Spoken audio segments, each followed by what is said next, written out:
সম্মানিত ভিউয়ার্স, আসসালামু আলাইকুম। আমি কাউসার হোসেন ইলেকট্রনিক চ্যানেল থেকে আমি আজকের এই পর্বে দেখাবো জ্যাক A3 মডেলের নাইফ কাজ করতেছে না।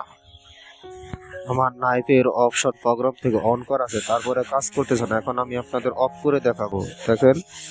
তারপরে নাইফ মারে না। এখন আমি আবার অন করলাম, এখনো মেশিন চালানোর পরে যে নাইফ মারবে সেটাও মারতেছে না। এখন আমি মেশিন উল্টে দেখবো যে কি সমস্যা এই জায়গায়। হ্যাঁ,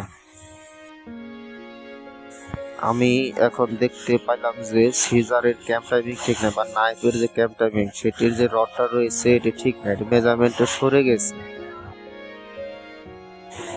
হালকা কিছুটা ফাঁকা রয়েছে, সেজন্য কাজ করতেছে না। এবং দেখেন আমার মোটর যে ধাক্কা দেয় সেটা পরিপূর্ণভাবে দেয়, কিন্তু মেজারমেন্ট নড়ে যাওয়ার কারণে সেটি প্রকৃতপক্ষে কাজ করতেছে না। এখন আমি নিউমেটিক পাইপ সামান্য কেটে নিয়েছি, এটাই এখন আমি লাগিয়ে দেব।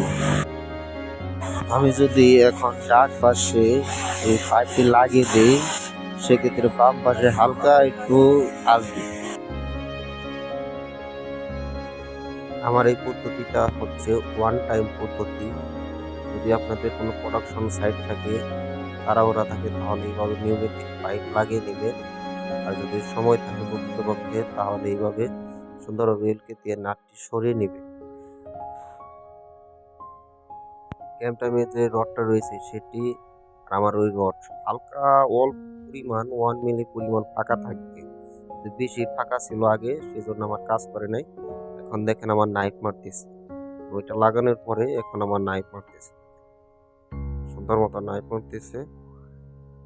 যদি আপনাদের প্রোগ্রাম মোটর সবকিছু ভালো থাকে, তাহলে দেখবেন যে এই জায়গায় সমস্যা। এখন আমি প্রোগ্রাম থেকে অফ করে দিলাম, চালানোর পরে এখন আর মারতেছে।